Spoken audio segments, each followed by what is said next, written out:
जय जगन्नाथ। दोस्तों, पिछले वीडियो में मैं आपको कलियुग की आयु के बारे में बताया था। जो महापुरुष अच्युतानंद बताए थे कि जो 4,32,000 वर्ष है आयुष, वो पूर्ण तरह से भोग नहीं हो पाएगा, पाप के कारण आयु क्षय होगा और ये घटते घटते सिर्फ 5,000 कलियुग ही भोग होगा। लेकिन मैं आपको बताया था कि कलियुग की आयु सिर्फ 5,000 नहीं, उससे भी ज़्यादा भोग होगा। लेकिन क्या होगा, कैसे होगा, और इसके बारे में पूरी तरह से आज हम इस वीडियो में चर्चा करेंगे। तो फिर आइए इसे शुरू करते हैं। तो महापुरुष अच्युतानंद अपनी मालिका 10 पटल में उल्लेख किए कि गोहत्या दोषरे लक्षे वर्ष यही रूपे कली जुग आयुष 4,22,000 वर्ष तुटी जीव कली जुग आयुष। यानी गो हत्या से लेकर जितने भी पाप है उसको अगर हम मिला देंगे तो आयु क्षय होकर ही ज़्यादा से ज़्यादा 4,22,000 ही क्षय होगा। यानी अभी भी कलियुग के पास 10,000 आयु है।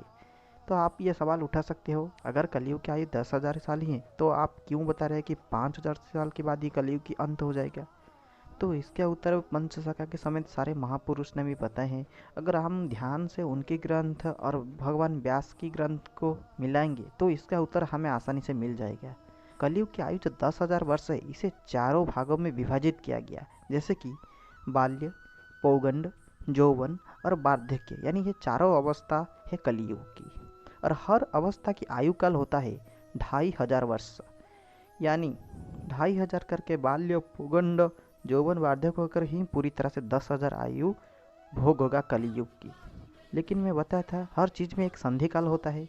जैसे ही एक नए दिन के खत्म हो जाने के बाद जो सूर्योदय होता है, जो उषा संधि काल, उसका अवधि 5 मिनट होता है। बिल्कुल एक युगों के बीच में भी संधि काल होता है, मैं बताया था। लेकिन ये जो कलियुग की जो 4 अवस्था बने, इसी 4 अवस्था के अंदर भी एक छोटा सा संधि काल होता है, जिसका अवधि प्रायतः 71 साल की होता है, यानी 71 ईयर्स। जैसे कि बाल्य अवस्था भोग हो गया 2,500 साल के लिए, उसके बाद 71 साल के लिए संधि आएगा, इसके बाद पौगंड, इस तरह से होकर ही 10,000 साल और ये संधि काल ही भोग होंगे कलियुग की। तो ये जो कलियुग के 10,000 आयु है, इसे दोनों भाग से विभक्त कर दिया गया है। इसकी पहला चरण जो बाल्य और पौगंड अवस्था को लेकर अगर उसका आयु होगा 5,000, और वार्धक्य और यौवन को मिलाकर ये होगा 5,000 वर्ष। यानी कलियुग 2 भाग में विभाजित होगा, और कलियुग की इन दोनों अवस्थाओं के बीच एक संधि काल भी होगा, जिस समय में कुछ 16 दिन के लिए सत्य, त्रेता और द्वापर युग भी चलेगा। लेकिन ये जो सत्य युग आएगा, ये पूरी तरह से 17 लाख वाला सत्य युग नहीं होगा, ये कुछ ही सहस्र तक ही चलेगा, यानी बहुत ही कम उम्र तक ही चलेगा। लेकिन अभी एक प्रश्न है, हम अभी जिस कलियुग में जी रहे हैं, ये कलियुग की कौन अवस्था है? जो बाल्य पौगंड वाला जो पहला चरण, या फिर जो वार्धक्य यौवन वाला दूसरा चरण? तो इस बात को आने वाले समय में हम और भी डिटेल के साथ चर्चा करेंगे और समझने की कोशिश करेंगे। लेकिन गुरुत्वपूर्ण बात ये है, हम जिस अवस्था में जी रहे हैं अभी, इसके बाद ही प्रलय होगा, ये बात तो तय है, ये महापुरुष के अनुसार। अब हम जानेंगे कि कलियुग की कौन सा आयु बीत जाने पर क्या क्या होता है, जो भगवान व्यासदेव अपनी संस्कृत भागवत में बताए हैं। कलौ 10 सहस्राणि विष्णु तेजंती मेदिनी तदर्थं ग्राम देवती तदर्थं जाह्नवी गंगा। अर्थात कलियुग का जब 2,500 वर्ष भोग हो जाएगा तो उसके बाद जो माता गंगा है वो धरित्री को त्याग करेंगे। जब हम गंगा को प्रदूषित कर देंगे तो उसके बाद गंगा देवी स्वर्ग में चले जाएंगे। सिर्फ गंगा नहीं, जो कामधेनु भी है वो भी स्वर्ग चल जाएंगे। तो आज की संसार में गंगा तो है लेकिन गंगा माता नहीं है, गाय तो है लेकिन कामधेनु नहीं है, जो महापुरुष ने भी बताए है कि जब एक संतान माता की पास होता है तो वह सुख अनुभव करता है, शांति अनुभव करता है। लेकिन जब माता उसे छोड़कर चले जाए तो संतान दुखी हो जाता है। ठीक इसी तरह से जब गंगा माता हमारे पास थे तब इंसान थोड़ी सुख में ही रहते थे।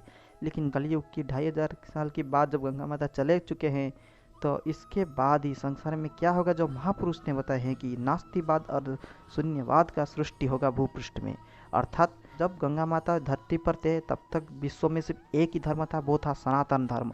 और जैसे ही गंगा माता धरती छोड़कर चले गए हैं, ठीक उसके बाद ही दूसरे धर्म का सृष्टि हुआ तथा नास्तिक और शून्यवाद में भी विस्तार हुआ। जो आज देख लो, इस्लाम देख लो, क्रिश्चियनिटी रिलीजन्स, तो दुनिया में जितनी भी आप रिलीजन्स देख लो, और जो शून्यवादी है या फिर जो पूरी तरह से नास्तिक है, तो उनका अभ्युदय कलियुग की 2,500 साल के बाद ही हुआ है, उससे पहले नहीं हो पा रहा था। ये तो हो गया, तो 2500 साल बाद क्या होगा? और जब कलयुग के 5000 आयु हो जाएगा, जब प्रभु धरती में जन्म लेंगे, उसके बाद धरती में जहाँ जहाँ पर ग्राम देवती देवा देवी जो है वो सब मंदिर छोड़कर भी चले जाएंगे, यानी मंदिर में नहीं रहेंगे। यही कारण है आज के समय पर लोगों के ऊपर वो आशीर्वाद नहीं मिल पा रहे भगवान जो कभी अतीत में मिला हुआ था। पे देवा देवी मंदिर छोड़कर जा चुके हैं, खास करके कल्कि भगवान के जन्म लेने के बाद। तो प्रभु कल्कि अभी धरित्री में अवतरित हो चुके हैं और आने वाले समय में हम भगवान कल्कि के बारे में विस्तृत तथ्य आपके सामने रखेंगे। बहुत ही जल्दी इसके ऊपर वीडियो आने वाला है। तो फिर आज के लिए सिर्फ इतना ही, फिर मिलेंगे अगले वीडियो में। तब तक के लिए मुझे विदा दीजिए। जय जगन्नाथ।